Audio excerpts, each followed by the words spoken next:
ಬೆಳಗಾವಿ ತಾಲೂಕಿನ ಕಾದರವಾಡಿ ಗ್ರಾಮದಲ್ಲಿ ರಸ್ತೆ ನಿರ್ಮಾಣಕ್ಕೆ ಆಗ್ರಹಿಸಿ ಗ್ರಾಮಸ್ಥರು ನಡೆಸುತ್ತಿದ್ದ ಅಹೋರಾತ್ರಿ ಧರಣಿಯನ್ನು ರಾತ್ರೋರಾತ್ರಿ ಪೊಲೀಸರು ಬಲವಂತವಾಗಿ ತೆರವುಗೊಳಿಸಿದ ಘಟನೆ ನಡೆದಿದೆ. ಧರಣಿ ಸ್ಥಳಕ್ಕೆ ಆಗಮಿಸಿ ಕ್ಯಾಂಪ್ ಪೊಲೀಸರು ಪ್ರತಿಭಟನೆಯನ್ನು ಹತ್ತಿಕ್ಕಲು ಯತ್ನಿಸಿದ್ದು, ಇದಕ್ಕೆ ಗ್ರಾಮಸ್ಥರು ತೀವ್ರ ಆಕ್ರೋಶ ವ್ಯಕ್ತಪಡಿಸಿದ್ದಾರೆ. ಶಾಸಕ ಅಭಯ್ ಪಾಟೀಲ್ ಅವರ ಸಹೋದರನ ಮಾತು ಕೇಳಿ ಪೊಲೀಸರು ಕ್ರಮ ಕೈಗೊಂಡಿದ್ದಾರೆ ಎಂದು ಗ್ರಾಮಸ್ಥರು ಆರೋಪಿಸಿದ್ದಾರೆ.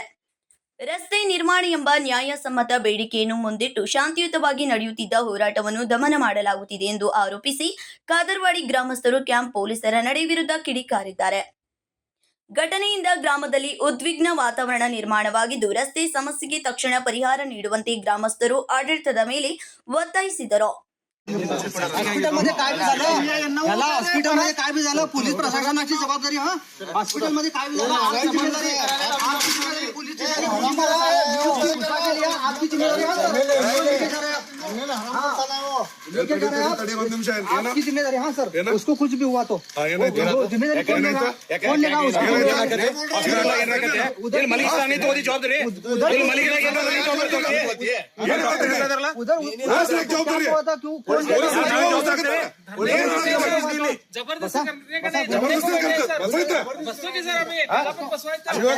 जबाबदारी पोलीस काय जबाबदारी प्रत्येक गोष्टीला पोलीस प्रशासन जबाबदारी असते का? अरे माणूस मिळाला तर कोण जबाबदारी त्याला? तुमच्या हिशोबाने जग चालवता येतं कायदा कानून आहे. जीव उडीला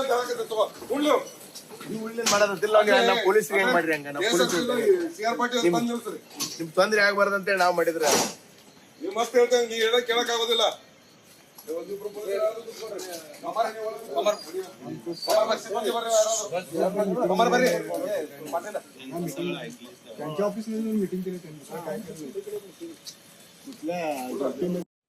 ವಿನೋದ್ ಕೋಲ್ಕಾರ್, ಕೆಎಂಎಂ ಕನ್ನಡ ನ್ಯೂಸ್, ಬೆಳಗಾವಿ.